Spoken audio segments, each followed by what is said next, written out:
boa noite. Meu nome é Ciro Porto Martins, eu sou graduando do 8º semestre em História da Universidade Federal de Santa Maria e hoje vou fazer uma breve aula de em torno de 20 a 25 minutos a respeito da Primeira Guerra Mundial. Espero que vocês gostem. Vamos lá, então. Bom, a Primeira Guerra Mundial, acho que muitas pessoas recordam, foi uma das maiores guerras que a humanidade presenciou, tirando a Segunda Guerra Mundial posteriormente, até o período. Né? Esse conflito ficou marcado pela inovação tecnológica e pela sua abrangência mundial. Né? Então, para explicar essa guerra de forma sintética, eu vou fazer um apanhado histórico a respeito dos acontecimentos que ocorreram anterior à guerra, o que levou à guerra, como ela decorreu dela, e o que aconteceu posterior a essa guerra, tá?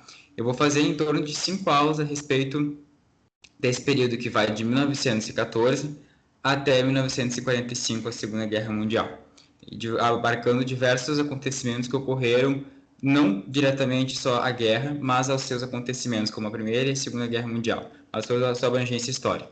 Vamos começar.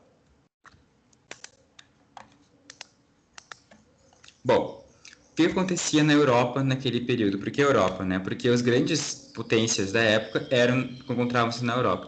O que aconteceu naquele período? A gente tinha chamada Belle Époque e os impérios coloniais. O que foi isso? A Belle Époque, é um termo em francês, chamava Bela Época, né?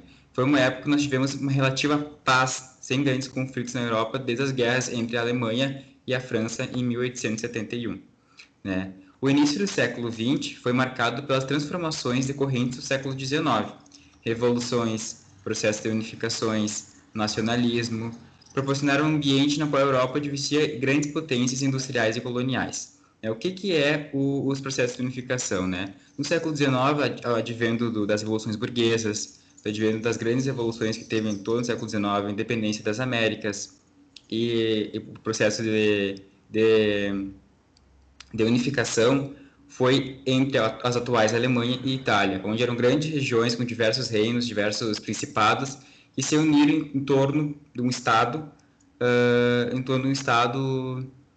centralizado. Né? O que foi isso? Através do nacionalismo e diversos outros fatores que acabaram contribuindo para a unificação. Só que essas potências, né, a Itália, o Reino da Itália e o Império Alemão, pelo processo de unificação, eles conseguiram se industrializar mais tarde do que as potências já mais coloniais já mais consolidadas, no caso da Inglaterra e da França, né? E esse período foi marcado por uma tentativa, né, desses impérios de se enquadrar no processo do colonial. O que foi o processo colonial que eu coloco ali no primeiro ponto do nosso slide? Foi a partir do fim do século XIX, a Europa lança-se, de fato, a conquistar territórios na África e na Ásia, né? Então, até então, nós tínhamos o processo de colonização nas Américas, né, com Portugal e Espanha, e nesse período a gente começa a ver esses impérios através de matéria-primas, de mercado consumidor, né, porque a gente já tem um avanço do capitalismo industrial mais forte nesse período, né, e eles querem procurar matérias-primas e novos mercados de trabalho. Então, eles lançam-se a essas regiões para conquistar. E as colônias de maior riqueza, de maior valor, ficaram grande parte para a Inglaterra e para a França, né? O que causa um descontentamento dessas potências novas, que é a França e a Itália, né? O termo Belle Époque advém de um período sem grandes conflitos, como expliquei anteriormente, né? No continente europeu, na qual a década os países europeus viviam uma relativa paz, com um modelo de democracia liberal vigente e em processo de integração econômica mundial. Por que essa guerra tem um caráter mundial? Que nesse período a gente começa com o advento dos teleféricos, das ferrovias, dos navios a vapor e a própria urbanização, a gente começa a ter uma interligação no mundo através dos teleféricos, por exemplo, né? Que antigamente, antes desse período, as notícias, as notícias de revoluções, notícias políticas, diplomáticas demoravam para chegar, duravam um certo tempo para chegar. E a partir de então começa a chegar no mesmo dia, quase instantaneamente, né? Não como nós temos hoje em dia com a internet, mas um processo que começa a causar uma interligação entre os países do mundo, né, que estavam em formação. Bom, agora eu vou mostrar um mapinha para vocês e explicar o que foi a partilha da África, né? A partilha da África não foi só na Conferência de Berlim, como muitas vezes foi colocado para a gente, né? A partilha da África aconteceu assim. Nós tivemos Portugal e Espanha, muitas vezes, lá no século XVI, no século XVII, tiveram entrepostos comerciais nesse período, mas eles não adentraram ao território na forma de colonizar de fato, como ocorreu a partir do século XIX. Com o capitalismo mercantil mundial, nós começamos a ter uma divisão desse continente pelos interesses das grandes potências europeias, né? Como podemos ver ali, a Inglaterra, representada pela cor vermelha, e a França, representada pela cor azul, dominavam grande parte desses territórios, né? E por que eu estou falando disso? Porque isso vai ser essencial para nós entender a Primeira Guerra Mundial, que é os conflitos entre imperiais, conflitos coloniais, né? Os interesses coloniais, né? Podemos ver ali que a Alemanha, que é um dos grandes pivôs da Primeira Guerra Mundial, está com colônias muito menores do que a França e a Inglaterra. E a Alemanha estava se industrializando, estava crescendo economicamente, estava se militarizando, né? E ela queria mercado consumidor e ela queria ter maior participação nesse período. E a Itália também. Né? Então, podemos ver ali que as potências europeias dividiram o continente africano, não respeitaram questões étnicas, questões raciais, questões religiosas, não respeitaram e dividiram de acordo com seus interesses. Né? Que hoje em dia leva a conflitos muito intensos entre esses estados que hoje em dia são independentes.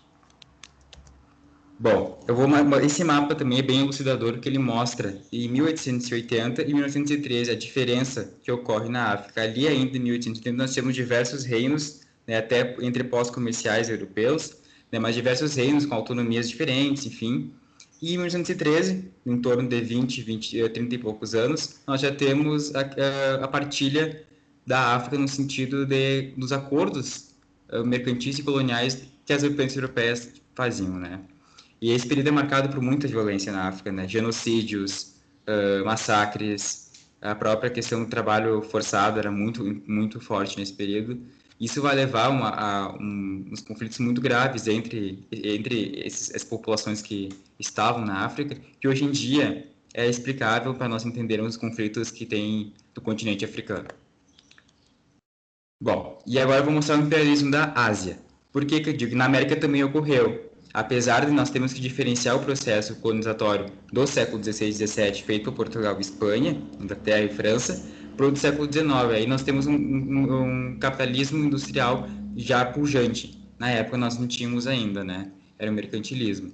E o que é esse capitalismo? Procura formas de matéria-primas, procura o mercado consumidor e não é uma forma de colonizar diretamente com populações que não tem toda a tal transferência da população desses países europeus para essas regiões. A gente tem mais uma sobreposição dessas populações brancas às populações não brancas majoritariamente, né? Então, na Ásia, a região da Índia, a Inglaterra dominava, a região da Indochina, a França tinha seu mercado consumidor, né? Ali a Indonésia com a Holanda, né? Com as potências não tão centrais, assim, não tão fortes. E a Alemanha mantinha territórios ali na região da Papua Nova Guiné e em ilhas do Oceano Pacífico e na própria China, né? Só que ali, se nós olharmos no cantinho ali, a gente tem o Japão. Né? O Japão também estava se industrializando, também estava crescendo economicamente e estava em busca de mercado consumidor. E ele vai ser um dos atores da Primeira Guerra Mundial.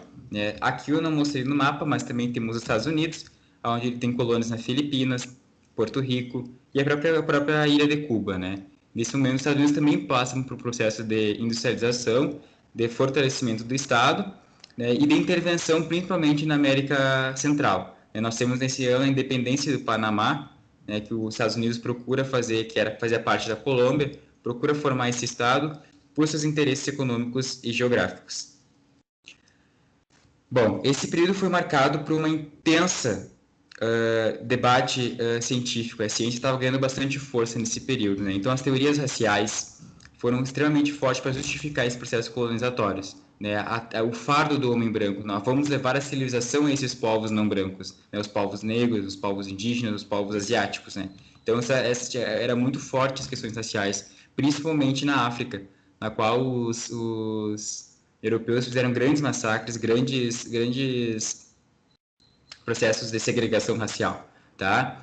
Só que essas populações não aceitaram pacificamente, né? Nós tivemos vários processos de resistência, várias guerras de resistência contra esses colonizadores. Tivemos na China, como a Guerra do Ópio, nós tivemos na África do Sul, atual África do Sul, nós tivemos na atual Índia. Então, em várias regiões, nós tivemos grandes conflitos contra o exploratório, contra o trabalho forçado, contra a exploração colonial.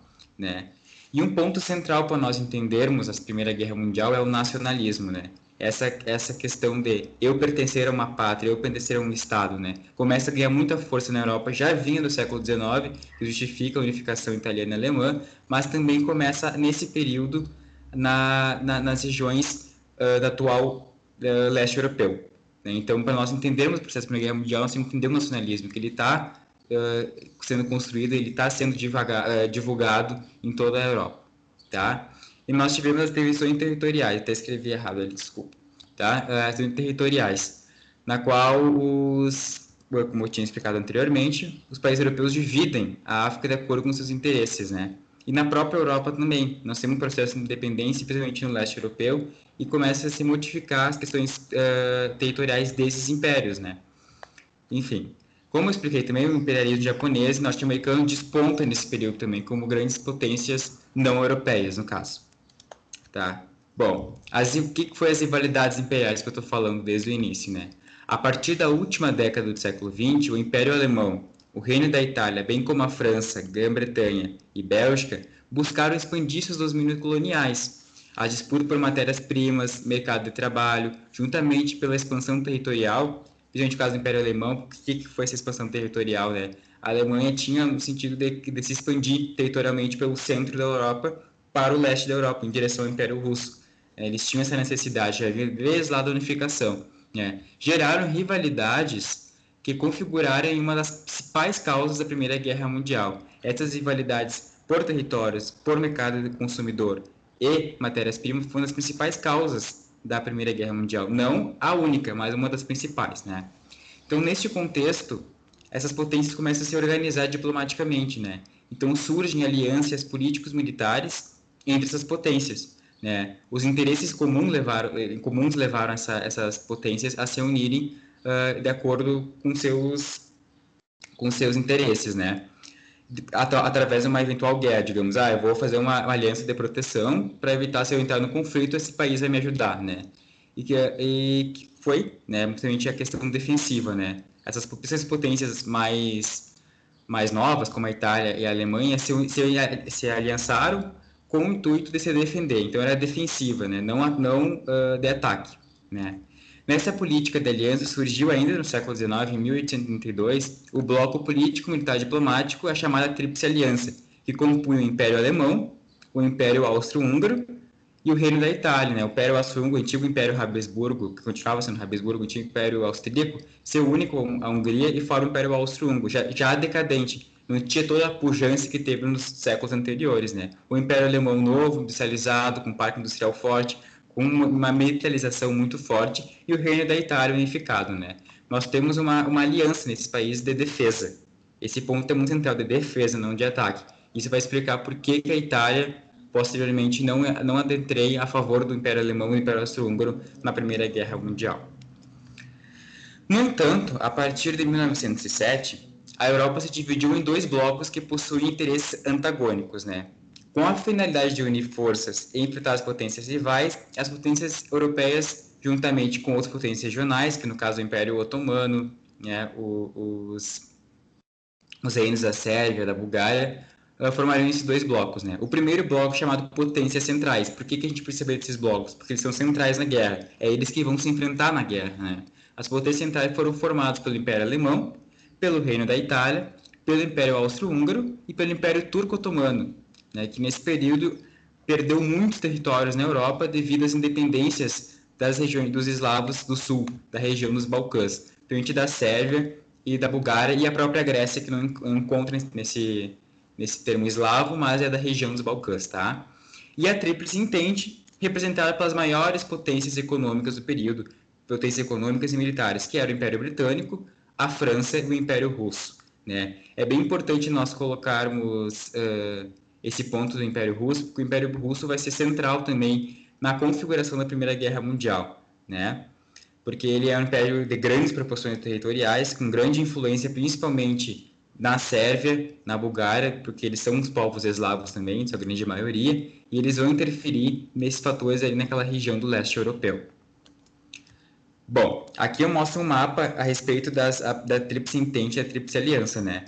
Ó, se entende formado pelos impérios centrais ali da Império Alemão, a Itália, Império Austro-Húngaro, que estão em rosa, e a Tríplice Aliança formada pelos impérios, e, no caso a França, de maiores potências mundiais na época, né, que é o Reino Unido, a França e a Rússia, como podemos ver, né. Tu vê que a Alemanha e o Império Austro-Húngaro estão entre essas duas alianças, né? Então, tinha interesses além de econômicos, mas tinha interesses geográficos e diplomáticos em relação a isso, né? Vemos no cantinho ali o Império Otomano, o Reino da Romênia, né? A Bulgária, a Sérvia, países que foram feitos independências ante ao Império Otomano.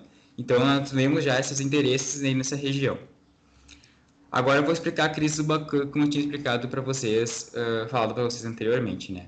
A região da Península dos Balcãs habitada majoritariamente por povos eslavos. O que são povos eslavos? São povos de língua eslava, né? São os povos atuais polacos, atuais tchecos, atuais russos, atuais ucranianos, né?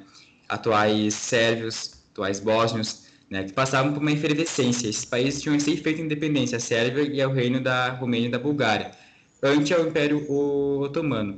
Só que o nacionalismo, que foi a ideologia que foi uma das principais causas da Primeira Guerra Mundial, que já vinha do século XIX, que estava aqui no século XX já, e estava muito forte nessa região. Muitos povos ali queriam sua independência perante aos impérios que estavam formados ali, principalmente o Império Austro-Húngaro, que detinha regiões de maioria eslava, as atuais Croácia, atuais Eslovênia, né, que essas regiões tinham populações eslavas que queriam sua independência ante o Império Austro-Húngaro, né? E o pan-eslavismo, né? O que foi o pan-eslavismo, né? O pan-eslavismo era uma ideologia surgida do nacionalismo, onde a união desses povos eslavos, que são povos de língua similar, mas não são povos idênticos, mas são povos que têm uma semelhação cultural. Então, eles queriam, por exemplo, uma grande Sérvia, por exemplo, é isso que os sérvios queriam. Né? Então, eles estavam sempre em latente conflito contra o Império Austro-Húngaro, pois achavam que o Império Austro-Húngaro estava dominando as regiões e eles queriam ser independentes, queriam ser livres daquele império. Né? Os conflitos e interesses dividiram, tinham vários interesses naquela região, então se dividiu em vários interesses. A Sérvia, que se encontrava recentemente independente, buscava a união desses povos eslavos numa grande Sérvia. O Império Austro-Húngaro, em contrapartida, detinha diversos territórios com população eslava, como eu tinha anteriormente, e queria manter sua pujança ainda, apesar de estar enfraquecido, né, militarmente e economicamente. E o Império Turco-Otomano, que detinha territórios na região há séculos, acabou perdendo, mas ainda detinha uma certa parte da Península dos Balcãs, territórios ainda, né? E nesse efervescência de interesses, nós temos os interesses do Império Russo. Como eu expliquei anteriormente, a Rússia era um império eslavo, de maioria eslava, né? Não necessariamente toda a população é eslava, mas a grande maioria sim, né? E através da sua igreja oficial, que é a Igreja Ortodoxa Russa, eles começaram a propagar o pan-eslavismo e deram apoio à Sérvia, né? Dava suporte à Sérvia. Então a Sérvia lança-se em diversas que tinha a Segunda Guerra dos Balcãs no período, lança-se contra o Império Austro-Húngaro nesse período. Então as populações estavam embranhadas de nacionalismo, embranhadas em independentismo, né? E a gente também a gente não pode deixar isso numa forma abstrata e só entre países, interesse de país com país. Nós temos as pessoas, né? Os países são formados por pessoas. Então nós temos interesses de classe, interesses de gênero, interesses étnicos, né? Então, nesse efervescência de conceitos, efervescência de sentimentos, nós temos um movimento operário muito forte pelo processo de industrialização que estava bem acentuado já na Europa, né? Nós temos os movimentos comunistas e anarquistas tomando proporções grandes entre a classe trabalhadora e as classes populares do leste europeu e da própria Europa em si, né? Então nós temos grandes interesses no que vão além, né, da questão diplomática, geográfica e militar, mas questões de classe, questões de emancipação dos povos, né? Isso, por que eu estou falando isso? Porque para nós entendermos os processos depois que levam o Império Russo a sair da Primeira Guerra Mundial e os processos de grandes atentados, principalmente orquestrado por movimentos anarquistas contra esses imperadores, contra essas elites desses impérios centrais. Bom, aqui eu mostro um mapinha dos Balcãs por volta de 1914, um pouco antes da guerra. Ó. Nós temos a questão da Sérvia, né, já independente, mas tu vê que a gente tem aí, territorialmente não estava dividido totalmente, ainda não tinha uma questão da fronteira também, era uma questão muito importante para eles, né? E faz fronteira com o Império Austro-Húngaro. Nós temos aqui a Bulgária, nós temos a Albânia, né? A Albânia e parte ali do sul da Sérvia, da Bulgária e norte da Grécia, nós temos uma outra etnia, que é as etnias albanesas, que não são povos eslavos, mas estão ali presentes, estão se emancipando. Nós temos questões religiosas muito fortes ali também, né? Que parte desses eslavos eram muçulmanos, lá decorrentes lá da dominação do Império Otomano. Parte dessas pessoas eram católicas, né? Principalmente ali na região da Croácia, e parte, grande maioria deles, eram ortodoxos, ligados à Igreja Russa. E por isso, então, a Rússia exerce uma forte presença nessa região. O estopim do conflito, né? Para nós entendermos qual que foi a causa principal, a causa que deu o gatilho para essa guerra, foi o assassinato dos herdeiros do trono do Império Austro-Húngaro, né? O Francisco Ferdinand e a sua esposa, né? Pelo estudante Garvilho Prince. Não precisa saber muito desse nome, mas é importante nós sabermos quem foi que fizesse, que ele era um patriota sérvio, né? Então ele estava o herdeiro do Império Austro-Húngaro e sua esposa estavam na cidade de Sarajevo, na Bósnia, e ele fez um atentado e acabou matando os príncipes herdeiros, gerando o estopim do conflito. Por quê? Porque o Império Austro-Húngaro declara guerra à Sérvia. E a Sérvia era aliada à Rússia, que era aliada à França e à Grã-Bretanha, né? Colocando em choque essas alianças, os interesses dessas potências, né? Em uma semana, resumidamente, as potências já estavam engajadas no conflito, né? E aí eu coloco no último item o caso da Itália. Por quê? A Itália fazia parte da Tríplice Aliança, né, com o Império Austro-Húngaro e com o Império Alemão. Só que era de defesa. Como a Áustria declara guerra à Sérvia, a Itália não entra no conflito porque era de defesa, que quem ocasionou foi a aliança, né? Foi as potências centrais ante a Tríplice Entente, formada pela Inglaterra, pelo Império Russo e pela França. Então a Itália, nesse momento, ela fica neutra, no primeiro momento. Ela não entra na guerra automaticamente porque o acordo era de defesa. E aí começa o conflito que teve as maiores proporções até então vistas, né, de morte, de crises, né? E nesse período, né, os países se dividiram em dois: as potências centrais, o Império Austro-Húngaro, o Império Turco-Otomano e o Império Alemão. Né? O Império Otomano e Austro-Húngaro já estavam em processo de decadência, já não tinham mais sua pujança que tiveram séculos anteriores, né? E o Império Alemão com sua grande força militar, com sua grande parque industrial, né? Então é um país que já tinha uma estrutura militar muito forte contra a Tríplice Entente, formada pela Grã-Bretanha, pelo Império Russo e pela França, né? Então a gente tem o maior império do mundo no período, era o Império do Reino Unido, da Inglaterra, né? Nós temos o Império Russo, que tinha enormes, vastas regiões territoriais, e a França, que também tinha um império colonial muito forte, né? Então foram uma guerra de grandes proporções. E por que se tornou mundial? Porque aí começam os interesses coloniais das outras regiões, que é o caso do Japão e dos Estados Unidos. E as colônias, as colônias desses países europeus, principalmente, também entram nesse conflito, né? Também tem as soldados desses conflitos, né? E aí o primeiro momento da guerra, que foi a partir de 1914, foi a guerra de movimento, onde tinha um grande avanço da Alemanha ante a França, né, em direção à França e em direção à Rússia, né? E ela vai dominando esses territórios, e vai essa guerra vai ser de movimento. Contudo, o exército conseguiu um exército muito forte. A gente tem, a partir do segundo momento da guerra, é a Guerra de Trincheiras, que é uma das partes mais famosas da Primeira Guerra Mundial, onde mais os filmes retratam, os livros didáticos, né? Onde tem as trincheiras, onde os homens cavavam grandes buracos na terra, e lá existia túneis, existia cozinha, existia armamento, estudo, então eram bases bem completas. E ambos lados das duas frentes, né, inimigas na Primeira Guerra fizeram isso. E aí, então a guerra teve um processo de estagnação, entre aspas, porque eu digo, não tem grandes avanços territoriais nesse período devido às trincheiras, né? Aqui tem uma imagem das trincheiras, não está um pouco nítida, mas dá para ver um pouquinho que era um buraco. Isso aqui é mais simples, onde os soldados ficavam entrincheirados né? E volta e meia lá ia dava um tiro, jogava uma granada, né? E eu coloquei 3 coisas no cantinho ali: higiene, doenças e a estrutura, né? A estrutura eu expliquei anteriormente, eram bem algumas trincheiras eram bem complexas e bem profundas, né? E por que que eu falo da higiene e das doenças, né? Como era na Terra, tinha muita proliferação de ratos, de insetos, de animais que vinham no decorrer da sujeira, porque não tinham onde escoar. Muitas vezes era uma vida, não tinha onde escoar para sua alimentação, né? A escoar, a questão de rede de esgoto não tinha, então era tudo nesse buraco. Então atraía muitos animais e acabavam trazendo muitas doenças, né, as pessoas. Então a questão da higiene era muito precária.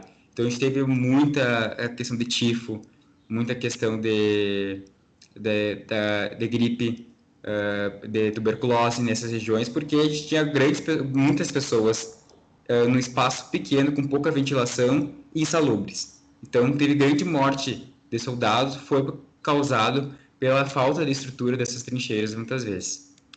Tá? E aí, a guerra começa a tornar-se popular, as suas proporções mundiais. Por quê? Que a Alemanha, a gente tem nesse período um avanço tecnológico muito forte na questão de armamentos. Nós temos a utilização de submarinos pela primeira vez, nós temos a utilização do radar, de metralhadoras, de novas... O avião foi utilizado não em larga escala, mas foi utilizado já nos fins do conflito. Então, nós temos uma inovação tecnológica que advinha da Revolução Industrial, nós temos, nesse período, usado militarmente, né? E aí a Alemanha começa, o Império Alemão começa a fundar navios de interessados, de aliados da Tríplice Entente. E afunda o navio norte-americano, porque os Estados Unidos até então não estava na guerra, né, mas financiava, dava armamento economicamente, principalmente a Inglaterra, e a Alemanha afunda esse navio e os Estados Unidos entram na guerra. Né? E o Brasil, consequentemente, entra também, porque nós temos um navio afundado, o Brasil chega a mandar um grupo, né, da Marinha para lutar lá no Mediterrâneo, tá? A gente entra mais da guerra. E aí a gente recomeça a guerra de movimento novamente com a entrada dos Estados Unidos, com a entrada dessas outras potências. Nós temos a mundialização da guerra e a guerra de movimento novamente, onde os grandes partes territoriais são perdidas. Por quê? Os Estados Unidos entram na guerra em favor da Entente, o Império Russo, que era da Entente, até então, sai devido à Revolução Socialista de 1917, né? A Revolução Russa, né? Que vai se tornar socialista posteriormente, mas inicialmente ela é chamada Revolução Russa. O Império Russo assina a rendição, né? Já o Império Russa revolucionária, né? Já o Vladimir Lenin, assina, bolchevique, assina a rendição perante a Alemanha, e a Alemanha volta a se concentrar na parte ocidental, na França. E a gente tem a entrada dos Estados Unidos aí, e aí é uma direção da guerra. O Japão toma colônias da Alemanha na China, e na China e no Pacífico. Os Estados Unidos também, a França, enfim, a Inglaterra tem essas sobreposições de colônias, principalmente da Alemanha, né? E aí a gente tem a entrada da Itália também contra a Alemanha e o Império Austro-Húngaro, e aí a gente tem a derrota alemã, né? A derrota alemã, e a principal causa, né, dessa derrota vai ser essencial para nós entendermos os anos posteriores à Primeira Guerra Mundial, né? A gente tem a derrota do Império Alemão, né? O fim do Império Alemão e o surgimento da República de Weimar, né? Nós temos a dissolução do Império Austro-Húngaro em diversas regiões, a Hungria, Áustria, Tchecoslováquia, a formação ali na região dos Balcãs do Reino da Iugoslávia, dessa unificação desse pan-eslavismo dos povos eslavos, e nós temos a dissolução do Império Turco-Otomano, formando a Turquia, né? E na região do Oriente Médio, da região do norte da África, nós temos a substituição dessa região que era do Império Otomano em colônias e protetorados da Inglaterra e da França. Né? Nós temos, nesse sentido, nós temos a assinatura do Tratado de Versalhes, onde a Alemanha assina essa de Versalhes a pagar multas estratosféricas, a limitar seu exército, a não poder se desenvolver militarmente. Então, isso causa grandes déficits na população. Então, vai dar o estado de Weimar, né, a República de Weimar, vai ter muita dificuldade econômica. Então, a gente vai ter fome generalizada, a gente vai ter repressão né, a movimentos operários, principalmente por causa da Revolução Russa, a gente começa a estourar movimentos de caráter comunista, a gente tem uma repressão muito forte desses movimentos, né, e uma crise e fome generalizada na Europa, né. Outra consequência da guerra, nós temos a formação da Liga das Nações. As primeiras organizações que depois vão dar origem à ONU futuramente, para evitar uma futura guerra, porque o desgaste foi muito grande, tanto para o Império Alemão, mas principalmente para a França, que perdeu grande parte da sua juventude, dos homens principalmente, né? Então nós temos uma tentativa diplomática de manter a paz, que nós vamos ver futuramente que não vai dar certo, enfim. E nós temos uma coisa muito importante, foi uma grande pandemia, no período que foi a gripe espanhola, né, que surgiu na Primeira Guerra Mundial e se espalhou para o mundo todo, causando mais milhões e milhões de mortes, né. E o surgimento das rivalidades e ressentimento, né, pobreza, crise econômica e esse ressentimento da guerra vai gerar um ambiente propício para o surgimento dos fascismos na Europa. Na Itália, o fascismo surgiu em 1922 e na Alemanha em 1933. Então, a gente tem um processo de crise generalizada com formações de novos estados que vão dar origem, posteriormente, aos países que vão estar em estado de beligerância a partir de 1939 na Europa. Tá? Aqui são as referências que eu usei para dar essa aula. Eu agradeço a todos e todas pela paciência de assistir essa aula e muito obrigado.